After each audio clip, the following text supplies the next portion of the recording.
पल जब शिव ने हलाहल पिया, वासुकी भी उनके गले में लिपटे थे। उन्होंने भी वो जहर महसूस किया। समुद्र मंथन का दर्द अलग था, पर अपने भगवान को जहर पीते देखने का दर्द वो और भी गहरा था। वासुकी की आंखें भर आईं। उन्होंने शिव को और कसकर थाम लिया, जैसे कह रहे हों, प्रभु मैं हूं, मैं हमेशा यहां हूं। और शिव ने अपनी बंद आंखों से वासुकी की उस भावना को महसूस किया और मुस्कुराए। समुद्र मंथन के बाद भी वासुकी की सेवा रुकी नहीं। एक बार ब्रह्मा जी ने 3 असुरों को वरदान दिया था, तारकाक्ष, विद्युन्माली और कमलाक्ष। इन तीनों ने 3 नगर बनाए, सोने का, चांदी का और लोहे का।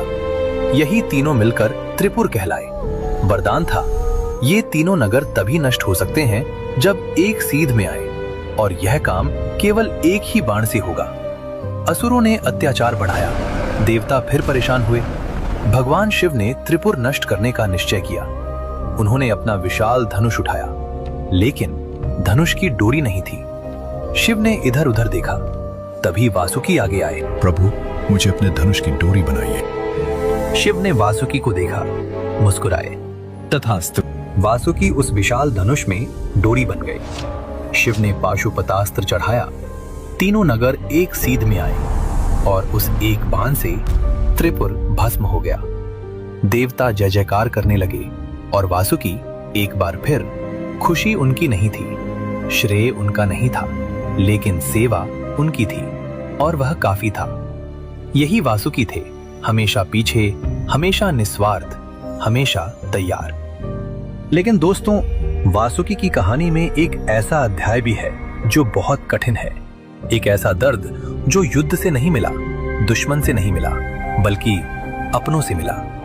हुआ यूं कि एक बार कद्रू और उनकी सौतेली बहन विंता के बीच एक शर्त लगी। शर्त थी, देवताओं के दिव्य घोड़े उच्चैश्रवा की पूंछ का रंग क्या है। कद्रू ने कहा काली है, विंता ने कहा सफेद है। जो हारे वो जीतने वाले की दासी बनेगी। असलियत यह थी कि घोड़े की पूंछ सफेद थी, यानी कद्रू हारने वाली थी। लेकिन कद्रू को दासी नहीं बनना था, तो उन्होंने अपने नाग पुत्रों को बुलाया और कहा, जाओ उस घोड़े की पूंछ पर लिपट जाओ, बाल बाल काले दिखने चाहिए। कुछ नागों ने डर के मारे हाँ कर दी, लेकिन कई नागों ने साफ मना कर दिया। माता, ये झूठ है, ये पाप है, हम नहीं करेंगे। कद्रू को गुस्सा आया। उन्होंने उन सभी नागों को श्राप दे दिया, तुम सब एक दिन अग्नि में चलोगे। एक माँ ने अपने ही बच्चों को श्राप दे दिया, सिर्फ इसलिए कि उन्होंने झूठ बोलने से मना किया था। और उस